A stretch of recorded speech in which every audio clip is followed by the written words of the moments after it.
नमस्कार दोस्तों, स्वागत है आपका आज के मुख्य समाचारों की वीडियो में। जी हां दोस्तों, आपको यहां पर देखने को मिलेंगी सुबह से लेकर शाम तक की तमाम बड़ी खबरें, मुख्य समाचार, ब्रेकिंग न्यूज अपडेट्स के रूप में। तो दोस्तों, आप सभी लोगों से रिक्वेस्ट है इस वीडियो को ज्यादा से ज्यादा लाइक और शेयर करें। तो दोस्तों, सीधे चलते हैं आज की पहली बड़ी खबर की ओर। संयुक्त राष्ट्र महासभा में छाए PM Narendra Modi, WHO chief ने की आश्वासन की सराहना। जी हां दोस्तों, विश्व स्वास्थ्य संगठन यानी कि WHO के प्रमुख टेड्रोस अदानोम गेब्रियेसस ने प्रधानमंत्री नरेंद्र मोदी के उस आश्वासन की सराहना की है कि भारत इस महामारी से लड़ रहे देशों की मदद के लिए अपनी टीका उत्पादन क्षमता का इस्तेमाल करेगा। गेब्रियेसस ने कहा कि इस महामारी को केवल संसाधनों के आदान प्रदान के जरिए ही हराया जा सकता है।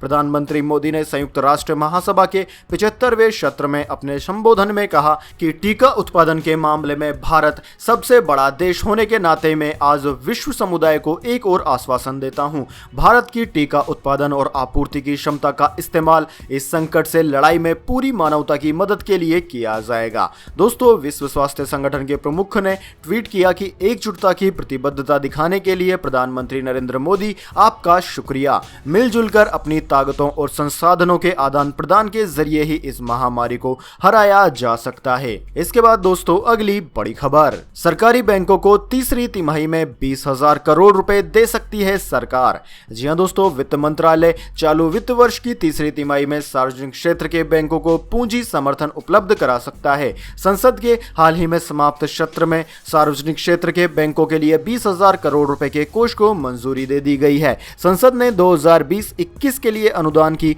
अनुपूरक मांग के पहले बैच के तहत सार्वजनिक क्षेत्र के बैंकों के लिए 20,000 करोड़ रुपए मंजूर किए हैं। सूत्रों ने कहा है कि यदि जरूरत पड़ती है तो नियामकीय पूंजी की अनिवार्यता को पूरा करने के लिए अक्टूबर-दिसंबर की तिमाही में बैंकों को पूंजी उपलब्ध कराई जा सकती है। इसके बाद दोस्तों, अगली बड़ी खबर। विपक्ष के विरोध के बीच राष्ट्रपति रामनाथ कोविंद ने संसद द्वारा पारित 3 कृषि विधेयकों को दे दी मंजूरी। जी हां दोस्तों, राष्ट्रपति रामनाथ कोविंद ने संसद द्वारा पारित 3 कृषि विधेयकों को स्वीकृति दे दी है। राज्यसभा ने कृषि उपज व्यापार और वाणिज्य विधेयक 2020 और कृषक कीमत आश्वासन समझौता और कृषि सेवा पर करार विधेयक 2020 तथा आवश्यक वस्तु विधेयक को भारी हंगामे के बीच रविवार को पारित कर दिया। इन विधेयकों को पहले ही लोकसभा पारित कर चुकी है। संसद के मानसून सत्र में पेश किए गए इन 3 विधेयकों को लेकर देश भर के किसान विरोध प्रदर्शन कर रहे हैं। वहीं विपक्ष ने भी इन विधेयकों को पास न करने के संबंध में राष्ट्रपति रामनाथ कोविंद से मुलाकात भी की थी। किसान संगठनों और विपक्षी पार्टियों ने आरोप लगाया कि ये विधेयक बड़े कारोबारियों के लिए लाए गए हैं जो भारतीय खाद्य एवं कृषि व्यवसाय पर प्रभुत्व जमाना चाहते हैं और इनसे किसानों की मोल भाव करने की शक्ति कमजोर होगी। किसानों ने शंका व्यक्त की है कि केंद्र सरकार के कृषि सुधार न्यूनतम समर्थन मूल्य प्रणाली को खत्म करने का मार्ग प्रशस्त करेंगे और किसानों को बड़े उद्योगपतियों के रहम पर छोड़ देंगे। प्रधानमंत्री नरेंद्र मोदी ने इन विधेयकों के पारित होने को भारतीय कृषि के इतिहास में ऐतिहासिक दिन करार दिया था। इसके बाद दोस्तों, अगली बड़ी खबर। दिल्ली के इस टर्मिनल से उड़ान भरेंगे गो एयर के विमान। 1 अक्टूबर से लागू होगा नया नियम। जी हां दोस्तों, नई दिल्ली के इंदिरा गांधी इंटरनेशनल एयरपोर्ट के टर्मिनल 3 पर भीड़ बढ़ने से एक बार फिर से टर्मिनल 2 को शुरू किया जा रहा है। आगामी 1 अक्टूबर से गो एयर की दिल्ली आने वाली और यहां से उड़ान भरने वाली फ्लाइट्स अब टर्मिनल 2 से चलाई जाएंगी। किसी भी तरह की असुविधा से बचने के लिए हवाई कंपनी ने यात्रियों के लिए विशेष फोन नंबर और सलाह जारी की है। गो एयर ने यात्रियों को सलाह दी है कि घर से निकलने से पहले अपनी फ्लाइट और टर्मिनल को चेक कर लें। यानी कि दोस्तों, अगर आप भी दिल्ली से गो एयर की उड़ान लेना चाहते हैं तो आप टोल फ्री नंबर 1800-2100-999 पर कॉल करके सारी डिटेल पहले ही हासिल कर लें। इसके बाद दोस्तों, अगली बड़ी खबर। गाड़ी की आरसी और ड्राइविंग लाइसेंस रखने की जरूरत नहीं, 1 अक्टूबर से बदल जाएंगे नियम। जी हां दोस्तों, सरकार ने कहा है कि एक सूचना प्रौद्योगिकी पोर्टल के माध्यम से 1 अक्टूबर 2020 से ड्राइविंग लाइसेंस और ई चालान सहित वाहन से जुड़े तमाम दस्तावेजों का रखरखाव किया जाएगा। वाहन दस्तावेजों की जांच के दौरान इलेक्ट्रॉनिक माध्यम से वैध पाए गए वाहनों के दस्तावेजों के बदले फिजिकल डॉक्यूमेंट्स की मांग नहीं की जाएगी। सरकार ने कहा कि लाइसेंसिंग अथॉरिटी द्वारा निरस्त किए गए ड्राइविंग लाइसेंस का विवरण पोर्टल में रिकॉर्ड किया जाएगा और इसे समय समय पर अपडेट किया जाएगा। नए नियमों में इस बात का भी प्रावधान है कि गाड़ी चलाते समय हाथ में मोबाइल फोन का इस्तेमाल केवल रूट नेविगेशन के लिए इस तरह से किया जाएगा कि वाहन चलाते समय ड्राइवर का ध्यान भंग न हो। हालांकि ड्राइविंग करते समय मोबाइल से बात करने पर 1000 से 5000 रुपए तक का जुर्माना लगाया जा सकता है। नए नियम के मुताबिक गाड़ी से जुड़े किसी भी दस्तावेज की मांग करने या उसकी जांच करने पर पुलिस अधिकारी या राज्य सरकार द्वारा अधिकृत किसी अन्य अधिकारी की पहचान और इंस्पेक्टर का समय पोर्टल पर दर्ज किया जाएगा, जिससे आगे चलकर वाहन चालकों को परेशानी से मुक्ति मिलेगी। इसके बाद दोस्तों अगली बड़ी खबर, अमेजन और फ्लिपकार्ट पर जल्द आने वाली है धमाकेदार सेल, भारी डिस्काउंट पर शॉपिंग का है मौका। जी हां दोस्तों, फेस्टिवल सीजन में ई कॉमर्स की दो दिग्गज कंपनियां अमेजन और फ्लिपकार्ट अपने पॉपुलर सेल लाने के लिए पूरी तरह से तैयार है। जल्दी दोनों कंपनियां सेल की तारीख का ऐलान करेगी। अमेजन जहां great Indian festival offers sale लेकर आएगी, वहीं Flipkart the big million days sale लेकर आ रही है।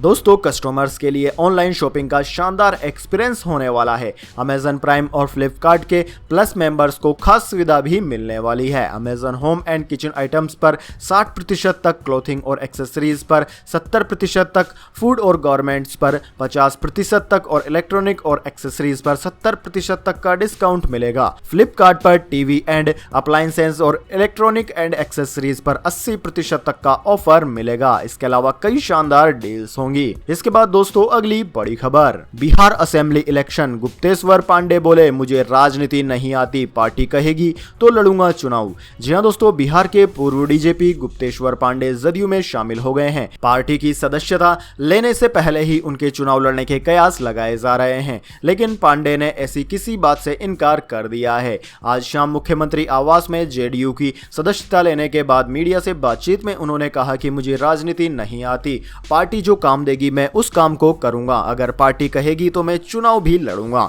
उन्होंने कहा कि मैं एक साधारण व्यक्ति हूं जिसने अपना समय समाज के निचले तबके के लिए काम करने में बिताया है। उधर दोस्तों, गुप्तेश्वर पांडे के जेडीयू में शामिल होने पर पार्टी नेता लल्लन सिंह ने कहा कि पार्टी में गुप्तेश्वर पांडे का स्वागत है। इनके जेडीयू में शामिल होने से पार्टी और भी मजबूत होगी। उन्होंने कहा कि गुप्तेश्वर पांडे ने बिहार की बहुत सेवा की है, अब राजनीति में आकर भी वे राज्य की सेवा करेंगे। बिहार में जहां भी सांप्रदायिक दंगा हुआ वहां पांडे ने सद्भाव कायम करने का काम किया है। इसके बाद दोस्तों अगली बड़ी खबर, किसान बिल पर वोटिंग को लेकर सरकार ने तोड़े नियम, सरकार के दावे से अलग कहानी बयां करता है राज्यसभा का वीडियो।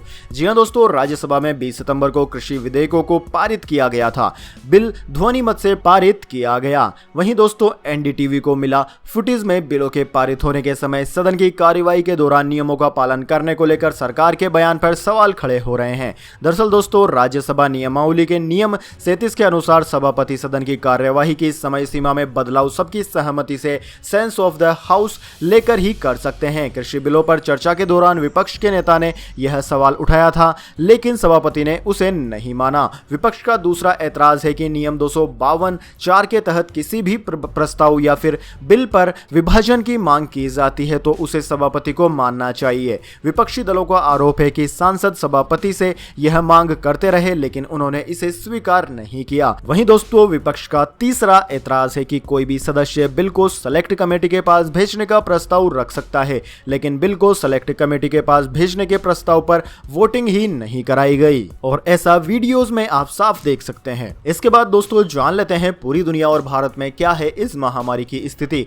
तो सबसे पहले भारत की बात की जाए तो भारत में इस महामारी की स्थिति 60 लाख को पार कर गई है, जबकि मौतों का आंकड़ा 94,000 के पार है। वहीं दोस्तों बात की जाए भारत में सबसे ज्यादा प्रभावित राज्य की, तो भारत में सबसे बड़ा प्रभावित राज्य महाराष्ट्र है, जहां पर 13 लाख से ज्यादा संक्रमित है। दूसरा नंबर आंध्र प्रदेश का है, जबकि इसके बाद में तमिलनाडु, कर्नाटक, उत्तर प्रदेश, दिल्ली, वेस्ट बंगाल, ओडिशा, तेलंगाना, बिहार, केरला, असम, गुजरात, राजस्थान, हरियाणा, मध्य प्रदेश, पंजाब, छत्तीसगढ़ आदि राज्यों का नाम आता है। दोस्तों इन तमाम राज्यों में 1 लाख से ज्यादा संक्रमित है। वहीं दोस्तों भारत की बात की जाए तो भारत संक्रमितों के मामले में पूरी दुनिया में दूसरे नंबर पर पहुंच गया है। इसके बाद दोस्तों बात कर लेते हैं पूरी दुनिया की। तो दोस्तों पूरी दुनिया की बात करें, लेकिन उससे पहले मेरी आपसे एक छोटी सी रिक्वेस्ट है, अगर दोस्तों आपको अभी तक हमारी न्यूज पसंद आई है तो इसे एक छोटा सा लाइक जरूर दे दें, और अगर आपको पसंद नहीं आई है तो बेशक आप डिसलाइक भी कर सकते हैं, लेकिन दोस्तों लाइक और डिसलाइक करके अपना वोट जरूर दीजिए, क्योंकि दोस्तों यही हमारी मेहनत का फल होता है और इसी से पता चलता है कि आपको हमारी वीडियो पसंद आई है या नहीं। तो दोस्तों जल्दी से जान लेते हैं क्या है पूरी दुनिया की स्थिति।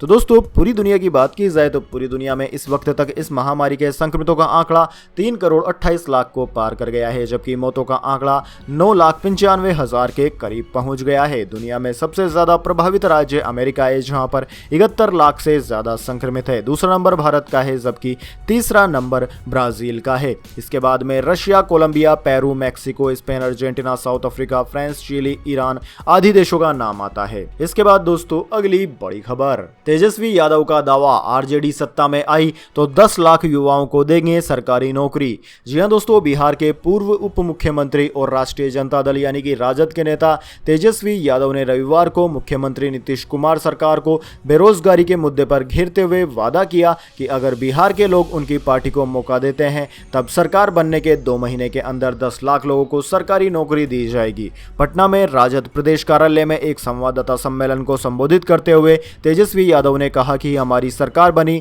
तो कैबिनेट की पहली बैठक में 10 लाख युवाओं को रोजगार देने का फैसला किया जाएगा। उन्होंने आंकड़ों का हवाला देते हुए कहा कि बिहार में 50,000 पुलिसकर्मियों के पद रिक्त हैं, जिस पर भर्ती की जाएगी। उन्होंने बताया कि बिहार में 1 लाख आबादी पर 77 पुलिसकर्मी है, जबकि राष्ट्रीय औसत 144 पुलिसकर्मियों का है। इसके बाद दोस्तों अगली बड़ी खबर, विंडो शॉपिंग करने वालों को नहीं मिलेगी मॉल में एंट्री, बदल गए नियम। जी हां दोस्तों, विंडो शॉपिंग के शौकीन या फिर मॉल और शॉपिंग कॉम्प्लेक्स में यूं ही घूमने के शौकीन लोग अब अपने इस शौक को लखनऊ में पूरा नहीं कर पाएंगे, क्योंकि दोस्तों अधिकारियों ने मालिकों प्रबंधकों को निर्देश दिया है कि वे उन्हें उन्हीं लोगों को प्रवेश दें जो कि खरीदारी करने के मकसद से आए हैं और मास्क पहनकर रखा हो। प्रशासन द्वारा जारी किए गए नए दिशा निर्देशों के अनुसार इस महामारी संक्रमण को रोकने के लिए सभी मॉल और शॉपिंग कॉम्प्लेक्स के कर्मचारियों साथ ही आगंतुकों को सभी स्वास्थ्य सुरक्षा गियर पहनना अनिवार्य होगा। इसके बाद दोस्तों अगली बड़ी खबर, राजस्थान में टीचर भर्ती में आरक्षण की मांग, 4 दिन से हिंसक प्रदर्शन, उपद्रवी पहाड़ियों पर जमे हैं, हाईवे पर पत्थर बिछाए, कॉलोनी में खड़ा वाहन फूंका, 3,300 के खिलाफ केस दर्ज। जी हां दोस्तों, राजस्थान में शिक्षक भर्ती में अनारक्षित पदों को एसटी उम्मीदवारों से भरने की मांग को लेकर चौथे दिन भी हिंसक प्रदर्शन जारी है। उदयपुर के खेरवाड़ा में प्रदर्शनकारियों ने पहाड़ियों पर कब्जा जमा लिया। वे यहां से सारी गतिविधियों पर नजर रखे हैं। वहीं आदिवासी जनप्रतिनिधियों के साथ अफसरों ने बैठक की। शनिवार देर रात तक जयपुर से आए राज्य के बड़े अफसर स्थिति काबू करने में जुटे रहे। वहीं खेरवाड़ा में हुई फायरिंग में 2 लोगों की मौत की सूचना है। हालांकि अभी तक आधिकारिक पुष्टि नहीं हुई है। 3,300 लोगों पर केस दर्ज हो चुका है। प्रदर्शनकारियों ने अभी भी उदयपुर अहमदाबाद हाईवे को बहाल नहीं होने दिया। डूंगरपुर के पास दोवाड़ा में तड़के 4 बजे कॉलोनी में खड़े एक पिकअप वाहन में आग लगा दी गई। यहां कंजड़ी घाटी में छोटी पहाड़ियों पर आदिवासी युवा चढ़ गए। हाईवे पर आने जाने वाले लोगों पर पथराव करने पर पुलिस ने हवाई फायरिंग की। इसके बाद सभी भाग निकले। इससे पहले देर रात कुछ उपद्रवी हाईवे के पास बनी श्रीनाथ कॉलोनी में घुसे और जमकर तोड़फोड़ की। कई घरों के शीशे तोड़ दिए, कार और बाइक को आग के हवाले कर दिया, जिससे रात भर लोगों में खौफ बना रहा। फिलहाल यहां हथियारबंद 40 पुलिसकर्मी तैनात किए गए हैं। इसके बाद दोस्तों अगली बड़ी खबर, वर्ल्ड टूरिज्म डे पर गुलजार हुई डल झील, फिर दिखा जन्नत जैसा नजारा। जी हां दोस्तों, विश्व पर्यटन दिवस के अवसर पर श्रीनगर स्थित विश्व प्रसिद्ध डल झील भी गुलजार दिखी। भले ही इस महामारी की वजह से इंटरनेशनल टूरिज्म डे पर आयोजित कार्यक्रम में पर्यटकों की मौजूदगी कम रही हो, लेकिन पर्यटन विभाग ने सैलानियों को रिझाने के लिए कोई कसर नहीं छोड़ी। पर्यटन विभाग ने कई कार्यक्रमों का आयोजन किया, जिसमें साइकिलिंग, शिकारा रेस, कायाकिंग और कैनोइंग प्रतियोगिता में हिस्सा लेने वालों ने जमकर मस्ती की। वहीं मेहमानों का मनोरंजन करने के लिए डल झील में रिवायती कश्मीरी गान का भी इंतजाम किया गया। इसके बाद दोस्तों अगली बड़ी खबर, मौसम समाचार, जानिए अगले और पिछले 24 घंटे के मौसम समाचार। दोस्तों बात की जाए बीते 24 घंटों की, तो दोस्तों बीते 24 घंटों के दौरान उप हिमालय, पश्चिम बंगाल, सिक्किम और असम के पश्चिमी हिस्सों में भारी से अति भारी बारिश रिकॉर्ड की गई है। इसके अलावा पूर्वोत्तर भारत के बाकी हिस्सों, बिहार के पूर्वी भागों, मध्य प्रदेश के कुछ हिस्सों, पूर्वी राजस्थान, कोंकण और गोवा, तेलंगाना, तटीय कर्नाटक और दक्षिणी गुजरात में भी हल्की से मध्यम बारिश हुई है। वहीं दोस्तों आगामी 24 घंटे की बात की जाए तो स्काईमेट वेदर रिपोर्ट के अनुसार अगले 24 घंटे के दौरान उप हिमालय, पश्चिम बंगाल, सिक्किम और पश्चिमी असम के कुछ हिस्सों में मध्यम से भारी बारिश जारी रहने का अनुमान है। इसके अलावा मध्य प्रदेश, महाराष्ट्र, केरल और लक्षद्वीप के कुछ हिस्सों में हल्की बारिश हो सकती है। बिहार, झारखंड, ओडिशा, गंगीय पश्चिम बंगाल और दक्षिणी गुजरात के कुछ हिस्सों में छुटपुट बारिश की संभावना है। इसके बाद दोस्तों अगली बड़ी खबर, लगातार तीसरे दिन घटे डीजल के दाम। जी हां दोस्तों, डीजल वाहनों के लिए अच्छी खबर है। पिछले 3 दिनों से डीजल के दामों में कटौती हो रही है। डीजल के दाम में रविवार को लगातार तीसरे दिन कटौती से आम उपभोक्ताओं को राहत मिली है। डीजल फिर दिल्ली, कोलकाता और मुंबई में 14 पैसे जबकि चेन्नई में 13 पैसे प्रति लीटर सस्ता हो गया। लगातार 3 दिनों में देश की राजधानी दिल्ली में डीजल के दाम में 48 पैसे प्रति लीटर की गिरावट आई, जबकि सितंबर में अब तक राष्ट्र राजधानी क्षेत्र में डीजल 2.76 रुपए प्रति लीटर सस्ता हो गया है। दोस्तों, दिल्ली की बात की जाए तो दिल्ली में आज 1 लीटर पेट्रोल की कीमत 81 रुपए 6 पैसे प्रति लीटर रही, जबकि डीजल की कीमत 70 रुपए 80 पैसे प्रति लीटर रही है। इसके बाद दोस्तों अगली बड़ी खबर, गोल्ड सिल्वर प्राइस टुडे। मार्च के बाद सबसे ज्यादा सस्ता हुआ सोना और चांदी, डॉलर ने बढ़ाई चिंता। जी हां दोस्तों, इस महामारी के बीच पिछले सप्ताह सोने और चांदी की कीमतों में बड़ी गिरावट आई है। मार्च के बाद से यह सबसे बड़ी गिरावट मानी जा रही है। वैश्विक अर्थव्यवस्था के आगे तेजी को लेकर अनिश्चितता बरकरार है। इसी बीच डॉलर में भी तेजी देखने को मिल रही है। यही कारण है कि अब सोने की मांग में कमी आई है। इस महामारी के बढ़ते मामलों की वजह से आर्थिक रिकवरी का अनुमान कमजोर हो रहा है। वैसे दोस्तों, बात की जाए दिल्ली सराफा बाजार की, तो दोस्तों दिल्ली सराफा बाजार में सोने का दाम 49,666 रुपए प्रति 10 ग्राम रहा, जबकि चांदी का दाम 59,018 रुपए प्रति किलोग्राम रहा है। इसके बाद दोस्तों अगली बड़ी खबर, उपचुनाव से पहले मतदाताओं को लुभाने के लिए शिवराज सिंह सरकार ने की सौगातों की बरसात। जी हां दोस्तों, मध्य प्रदेश में होने वाले विधानसभा के उपचुनाव से पहले मुख्यमंत्री शिवराज सिंह चौहान ने मतदाताओं को लुभाने में कोई कसर नहीं छोड़ी है, क्योंकि फिर से उन्होंने दावे शुरू कर दिए हैं। अब यह दावे झूठे हैं या सच्चे, ये तो चुनाव के बाद ही पता चलेगा। वैसे नेताओं के अधिकतर दावे चुनाव के बाद झूठे ही साबित होते हैं। वैसे दोस्तों, हर तरफ शिलान्यास और भूमि पूजन के कार्यक्रम तो हो ही रहे हैं, साथ ही विभिन्न वर्गों के लिए सौगातों की बरसात भी मुख्यमंत्री कर रहे हैं। राज्य में 28 विधानसभा क्षेत्रों में उपचुनाव होना है और यह सरकार के भविष्य के लिहाज से महत्वपूर्ण है। दोनों दल मतदाताओं को लुभाने में हर तरह के दाव और चालें चल रहे हैं। राज्य की शिवराज सिंह चौहान सरकार हर वर्ग के मतदाताओं को लुभाने के लिए लगातार घोषणाएं कर रही है। बीते कुछ दिनों में देखें तो शिवराज सिंह सरकार ने किसानों को केंद्र सरकार की तरह हर साल 4,000 रुपए सम्मान निधि देने का ऐलान किया है। इसके अलावा प्राकृतिक आपदा से हुए नुकसान के लिए मुआवजा देने की घोषणा की है, तो वहीं बीमा की राशि किसानों के खाते में पहुंचाने की भी घोषणा कर दी है। इसके साथ ही राज्य के युवाओं के लिए होने वाले वादे के साथ ही 25,000 नई भर्तियों का ऐलान भी कर दिया है। इसके बाद दोस्तों अगली बड़ी खबर, रक्षा मंत्री राजनाथ सिंह ने कहा साल 2022 तक हर गरीब के सर पर छत के सपने को पूरा करेगी मोदी सरकार। जी हां दोस्तों, रक्षा मंत्री राजनाथ सिंह ने कहा है कि प्रधानमंत्री मोदी ने साल 2022 तक गरीब के सर पर छत का संकल्प लिया है, जो हर हाल में पूरा होगा।